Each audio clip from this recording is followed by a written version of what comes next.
नमस्कार मित्रों, ज्ञानवर्धक रोचक प्रतियोगिता का ये 5वां भाग है। कल शाम देर में 24 घंटे पूरे हुए थे और बिहार चुनाव में सभी लोग लगे हुए थे, तो हमने आज सुबह ये इसका वीडियो अपलोड कर रहे हैं। तो पहले ही आज हम उत्तर दे देते हैं। और दो लोगों ने इस प्रतियोगिता में विशेष रुचि दिखाई है, सूर्यांश पांडे और राजेंद्र शर्मा जी ने। राजेंद्र शर्मा जी ने बहुत ही परफेक्ट, बहुत ही सही उत्तर दिया है। उन्होंने ये बोला है कि कभी खराब न होने वाली, कभी का सेंस होता है बेहद लंबे समय तक, मतलब कई पीढ़ियां गुजर जाएंगी, हजारों साल वाली बात। तो उन्होंने बोला कभी खराब न होने वाली चीज़ है नमक।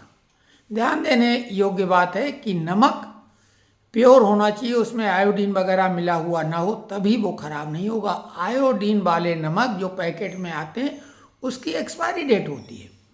उसी प्रकार से सेंधा नमक जो सीधे आता है, एक तो बाजार में पुड़िया वाला में मिलता है, उसमें तो मिलावट हो जाती। तो जो ढेले वाला नमक है, अगर उसको सही ढंग से रखा जाए तो वो भी कभी खराब नहीं होगा। बिल्कुल सही जवाब दिया। सूर्यांश पांडे ने एक कदम आगे जाके उन्होंने बोला कि खराब न होने वाली चीज़ नमक, शहद और शराब। स्वाभाविक है, गुणवत्ता के हिसाब से नमक में यही खूबी। शहद भी प्योर होना चाहिए, उसमें बिल्कुल कोई पानी नहीं होता, लिक्विड फॉर्म में जरूर होता है। और उन्होंने मदिरा की बात की है, तो वो भी विशेष, विस्की वगैरह रम जो विशेष यानी सही ढंग की बनी है, तो वो उनका उत्तर भी सही है। साथ में शर्मा जी ने अंग्रेजी भाषा की खूबी बताई है, रोमन में लिखने की। रोमन में लिखने की बातें दो तरह की आती हैं। जैसे किसी का नाम है, जब अंग्रेजी में लिखते हैं तो वो रोमन ही होता है, उसका मीनिंग नहीं होता है।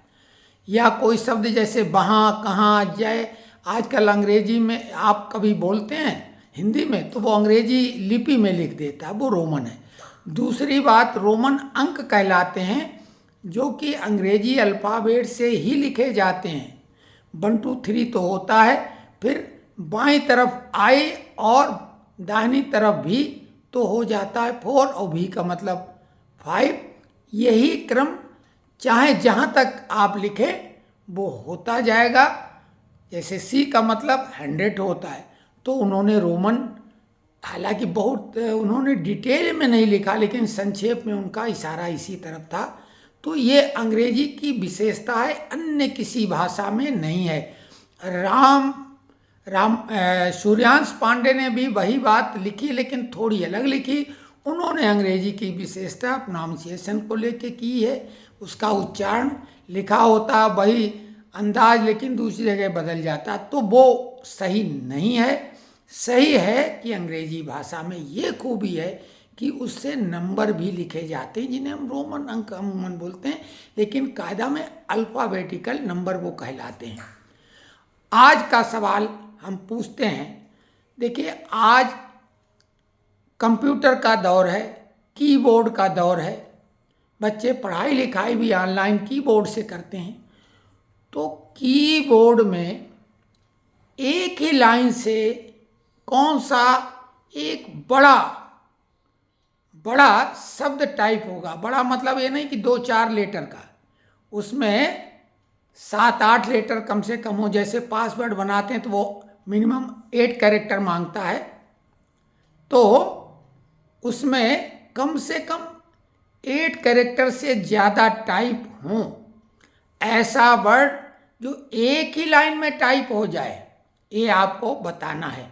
दूसरा एक प्रश्न और है, लेखन से ही जुड़ा, कि भारत का वो कौन सा ऐसा विद्वान है जिसने खुद कभी कोई अपने हाथों से पुस्तक नहीं लिखी है, लेकिन भारत में सर्वाधिक पुस्तकें उसी की हैं उपलब्ध। और हम उसमें उन शर्मा जी की बात नहीं करेंगे जो शिक्षा से जुड़ी हुई किताबें लिखते हैं, वो तो एक अलग बात होती है। हम विद्वान व्यक्ति की बात कर रहे हैं जिसने बिना लिखे, यानी वो शर्मा जी तो खुद लिखते भी हैं, तो उस विद्वान व्यक्ति की बात करते हैं जिसकी बहुत ज़्यादा किताबें, रिकॉर्ड में तो यहाँ तक है कि सर्वाधिक किताबें, और कुछ जगह विश्व में सर्वाधिक किताबें, लेकिन बात विश्व की हम नहीं कर रहे हैं, भारत के उस विद्वान व्यक्ति की बात कर रहे हैं जिसने खुद नहीं लिखा लेकिन उसकी सर्वाधिक पुस्तकें बाजार में मौजूद हैं। तो ये उत्तर देना है और कमेंट्स में लिखिए कि प्रतियोगिता कैसी लग रही है।